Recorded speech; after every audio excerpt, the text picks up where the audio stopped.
Speaking on behalf of the Partido Demokratiko Pilipino, nais po naming ihayag ang aming pagkabahala, ang aming pagkadismaya sa mga pangyayari na nagaganap po ngayon tungkol po sa ating Senado.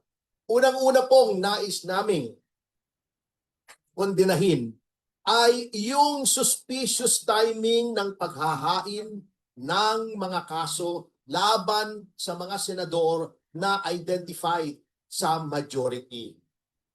Nakita naman po ninyo at matagal na naman namin sinasabi, ang ombudsman po ngayon ay puppet ng Malacanang. At yan po araw-araw halos ay napatutunayan hindi lamang sa mga pahayag ng ating ombudsman kundi sa paghahain ng mga kaso. Nakita nyo naman po na bagamat laging nakaamba noon as a veiled threat yung mga kaso laban sa mga ibang senador, noong nagkaroon lamang po ng polarization, ng bagong polarization into majority, new majority, and new minority, biglang sunod-sunod na naghain ng mga kaso.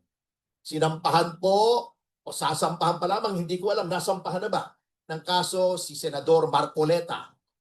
Plunder daw dahil sa kontribusyon. Saan kayo nakakitang plunder? Dahil sa campaign contribution. Kung tama po yun, wala na pong pwedeng mag-contribute sa kampanya ng kahit sino. Lalong-lalo na kung ang tatakbo ay isang re-electionist or a sitting official na running for another position. Kasi lahat po yan magiging plunder, magiging graft, magiging by reason of his office. Hindi po yan ang intensyon ng election law with respect to campaign contributions. Pero wine-weaponize po nila yan. Nakita nyo naman ang collusion between supposedly independent bodies, constitutional bodies at ang executive.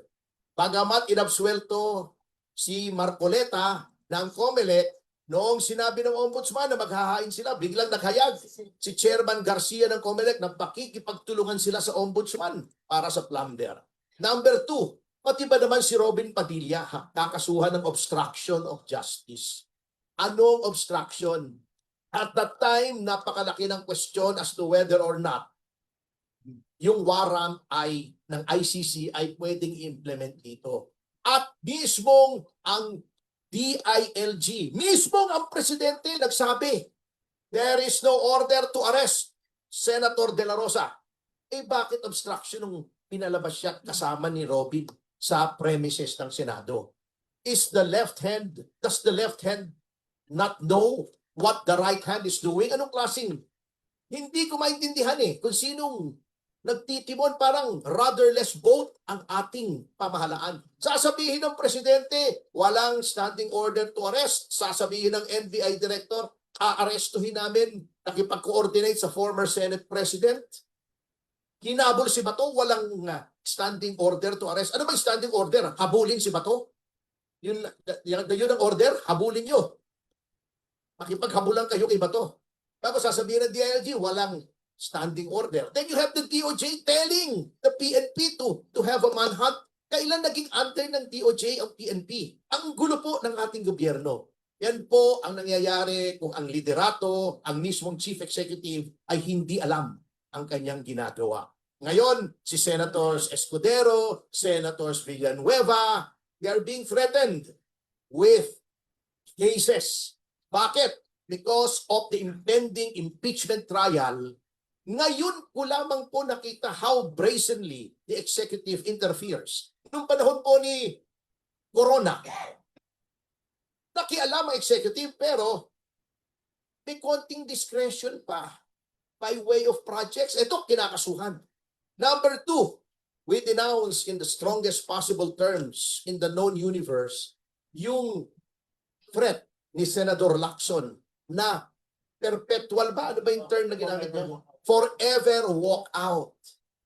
Ang dami-dami na po. I was here last Wednesday as a demonstration of support ng PDP kay Senator Amy Marcos. Although ang instruction sa akin, huwag ka na magsalita, just show yourself there na naka-PDP ka at to convey the unspoken message that PDP is behind the efforts of Senator Amy Marcos. Kaya nandyan lang po ako. When asked to speak by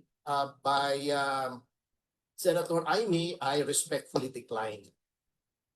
Kasi meron na nga tayong press con. Pero we support Senator Marcos and we support the majority and we denounce the majority for their obstructionist acts of throwing a monkey wrench into the legislative process.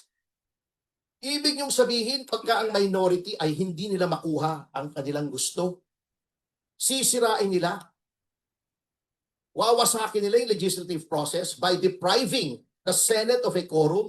Hindi ba sila hinalal ng milyon-milyon para maging kinatawan? How can you represent the people if you're walking out? How can you discharge legislative functions if you're walking out?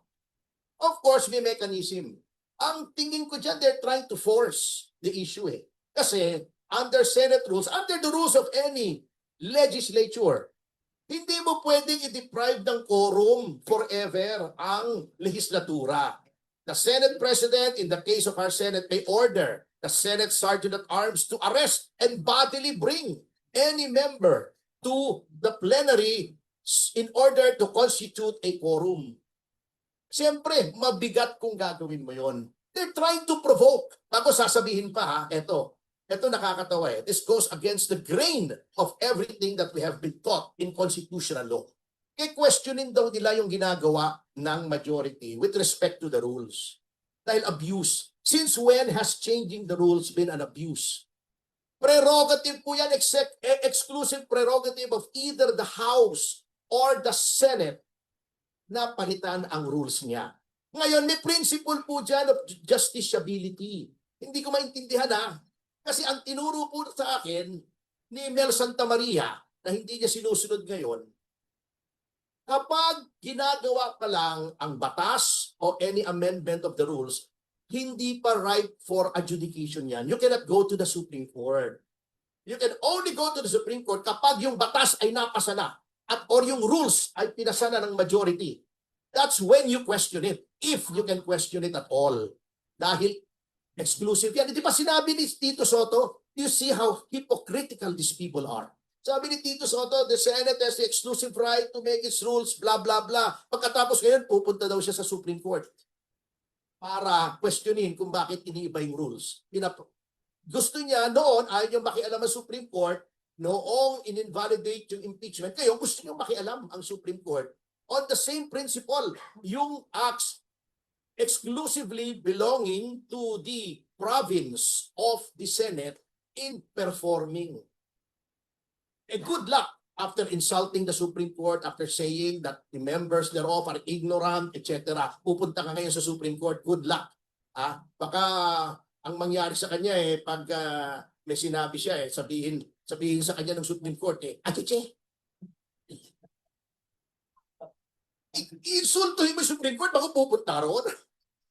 Sinasabi pa nila, may nagsabi sa akin, pwede daw hindi sundin yung order ng Supreme Court. Bakit pupunta ka sa Supreme Court? Diba? How hypocritical these people are. Noong panahon ni Trillanes na nakakulong, gusto nila remote participation. Noong panahon ni Dilima nakakulong, remote participation. Ngayon, ayaw nila.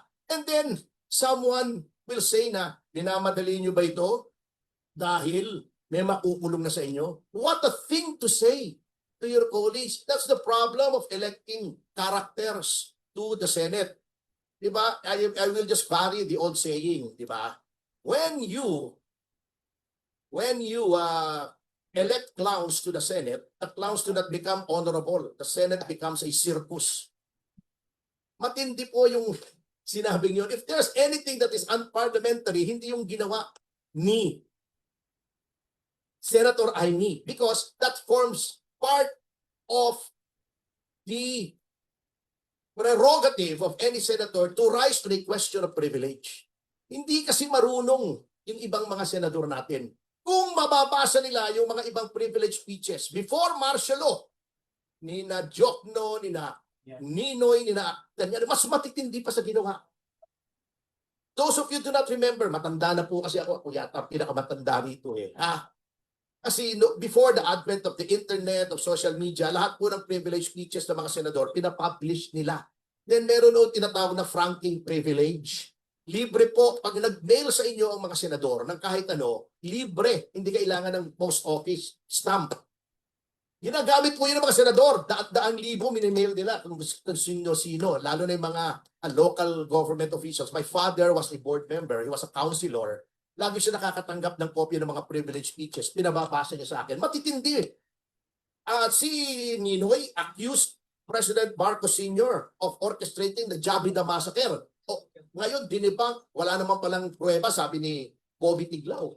Oh, hindi po kailangan na may proof doon. Privilege nga yun eh.